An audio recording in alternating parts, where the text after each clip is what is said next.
नमस्कार, मैं हूं ओम द्विवेदी। स्वागत करता हूं आपका स्टडी आईक्यू के इस प्लेटफॉर्म पे। और आज जो मैं चर्चा करने वाला हूं वो है उत्तर प्रदेश की जो दैनिक खबरें हैं उनके बारे में। हमारी चर्चा को आगे बढ़ाने से पहले मैं आपको एक बहुत ही इंपॉर्टेंट इन्फॉर्मेशन है जो वो देना चाहता हूं। ये इन्फॉर्मेशन हमारे P2I बैच के बारे में, यानी कि प्रीलिम से लेकर के इंटरव्यू तक की सारी जो तैयारी है वो आप एक ही प्लेटफॉर्म पे, स्टडी आईक्यू के इस प्लेटफॉर्म पे कर सकते हैं। प्रीलिम से इंटरव्यू तक की कंप्लीट तैयारी, ये बैच है हमारा 2 साल का होगा, जिसके अंदर प्री मेंस इंटरव्यू की सारी जिम्मेदारी स्टडी आईक्यू आपके लिए लेगा। ठीक है। और इसकी अगर मैं फीस की बात करूं तो फीस 70,000 है, लेकिन आप मेरा कोड ओम लाइव का इस्तेमाल करेंगे तो ये फीस घट के 32,999 हो जाएगी। इस बैच की जो बैच 2 है उसकी शुरुआत है जो वो 5 मई से होने वाली है शाम के 6 बजे। ठीक है, चलिए आगे बढ़ते हैं, अपनी चर्चा को आगे बढ़ाते हैं। और हमारी जो पहली खबर है वो ये है कि देखिए, बड़ी बढ़िया खबर है कि ये अपने आप में एक यूनिक खबर है। आप कह सकते हैं कि वेद पार्क है ना, वेद पार्क नोएडा में वेद पार्क बनने वाला है। ठीक है, नोएडा में एक वेद पार्क बनने वाला है। और आपको पता होगा कि सप्त ऋषि जो होते हैं, 7 ऋषि हैं, उनके नाम पर जोन एलोकेट किए जाएंगे। वेदों में जो जो औषधियां दी गई हैं वो सारी औषधियां हैं जो वो वहां पर प्लांट की जाएंगी, पौधारोपण किया जाएगा उनका। ये अपने आप में एक बड़ी खबर है और अपने आप में यूनिक है। सबसे बड़ी बात देखिए, एक यूनिक पार्क है जो वो बनाया जाएगा कहां पर, नोएडा में, जिसमें लेजर लाइट होगी। अच्छा, इसमें क्या है कि लेजर और वाटर, जैसे कि लाइट एंड साउंड शो चलते हैं, उस तरह के शो भी चलेंगे जिसमें कि वेदों के बारे में जानकारी है जो वो दी जाएगी। ये देखिए, ठीक है, ये यहाँ पर information about the Vedas and the Purana, वेद पुराणों के बारे में आपका वाटर लेजर शो है जो उसके माध्यम से दी जाएगी। जैसा मैंने कहा कि प्लांट्स हैं जो वो यहाँ पर पौधारोपण किया जाएगा, ये एक बड़ी खबर। उसके अलावा अपने आप में ये पार्क यूनिक है और जिसमें कि जोन्स हैं जो अलग अलग वेदों के उनके जो सप्तऋषि हैं उनके नामों पर है जो वो रखे जाएंगे। ठीक है, जोन है जो सप्तऋषि के नामों पर रखे जाएंगे। चारों वेदों के अलग अलग से वेदों के बेसिस पर, 4 वेद हैं जो, तो चारों वेदों के बेसिस पर अलग अलग जोन्स है जो वो बनाए जाएंगे। ठीक है, देखते हैं कौन कौन से हैं सप्तऋषि। ये देखिए, कश्यप ऋषि, गौतम ऋषि, अत्रि ऋषि, अगस्त्य ऋषि, विश्वामित्र ऋषि, वशिष्ठ ऋषि और आपके भरद्वाज ऋषि। ठीक है, इनके नामों पर ये जो जोन्स है जो उनका बंटवारा किया जाएगा। ठीक है, अगली खबर देखिए, ये एक बड़ी खबर है कि प्रयागराज से एक हेलो देखने को मिला है। हेलो मैं जो कह रहा हूं वो खगोलविद यानी कि एस्ट्रोनॉमर्स है जो उन्होंने इसको हेलो कहा है, हेलो।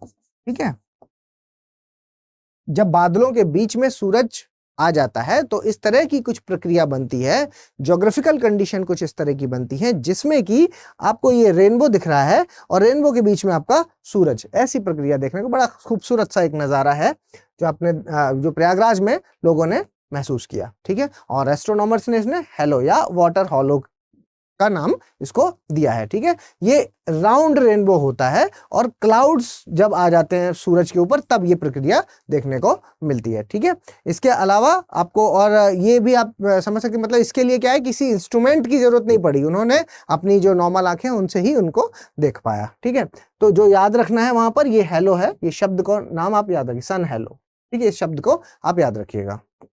अगली खबर है हमारी, देखिए, नीति आयोग ने कहा कि आप मतलब स्टडी हुई है कि जिसमें कि उत्तर प्रदेश असेंबली के लिए कहा जा रहा है कि इसको पेपरलेस, उत्तर प्रदेश जैसे स्टेट में पेपरलेस की बात हो रही है, तो आप समझ सकते हैं कि विकास के मामले में अब उत्तर प्रदेश है जो वो काफी आगे बढ़ चुका है। ठीक है, तो खबर देख लेते हैं पूरी। मई 2022 के बाद का जो सारा काम है उसको पेपरलेस में कन्वर्ट किया जाएगा।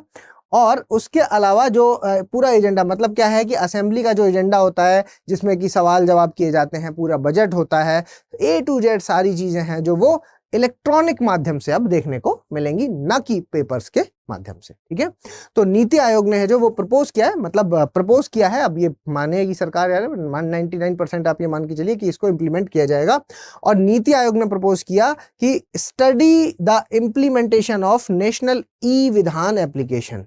ठीक है, कागज रहित विधायिका है जो इसके बारे में इंप्लीमेंट करने की बात कही है उत्तर प्रदेश लेजिस्लेटिव असेंबली में। ठीक है, ये जो मॉडल है ये रोल आउट होगा the states model across the legislative assemblies. अगर ये यहाँ पर कारगर सिद्ध होता है तो पूरे देश की लेजिस्लेटिव असेंबलीज में इस मॉडल को लागू किया जाएगा। तो एक तरह से आप कह सकते हैं कि उत्तर प्रदेश में इसकी पहल हो रही है, इसकी शुरुआत है जो उत्तर प्रदेश से की जा रही है। चलिए अगली खबर देख लेते हैं कि आपको पता है कि एन्सेफ्लाइटिस, ठीक है, एंसेफेलाइटिस है जो, वो गोरखपुर वाला जो क्षेत्र है वहां पर एक बहुत बड़ी बीमारी है जो कि हर साल वहां पे अनेकों लोगों उसकी चपेट में आते हैं। और इस बार आप कह सकते हैं कि उत्तर प्रदेश से इस बीमारी को इरेडिकेट कर दिया गया, खत्म कर दिया गया है। इस सरकार ने इस पे बहुत अच्छा काम किया है। तो चलते हैं इस बीमारी के बारे में देख लेते हैं। देखिए खबर क्या है, कि खबर है जो उत्तर प्रदेश सरकार ने लॉन्च किया एक कैंपेन, जिसमें क्या था कि जो भी आपकी कम्युनिकेशन डिसीज है, जो कि एक जगह एक मतलब फैलने वाली जो डिसीज है, सिद्धार्थनगर में इसको शुरुआत किया गया था, उसको कंट्रोल करने के एम से इस कैंपेन को चालू किया गया था। और देखिए एंसेफेलाइटिस है ना, क्या है एंसेफेलाइटिस? ये एक न्यूरोलॉजिकल इलनेस है, सीरियस न्यूरोलॉजिकल इलनेस है ना, दिमागी बीमारी है जो कि ब्रेन में क्या सूजन आने के कारण होती है। ठीक, मतलब इससे होता क्या है, ब्रेन में सूजन आ जाती है। इसमें ये किसको किसको, बच्चों को और यंग को, दोनों को अफेक्ट करती है, जिससे मृत्यु तक हो जाती है। ठीक, और सिम्टम्स की अगर आप बात करेंगे तो हेडेक, फीवर, कंफ्यूजन, स्टिफ नेक, वॉमिटिंग, ये सारे हैं जो इसके फीचर्स कहलाते हैं, सिम्टम्स कहलाते हैं।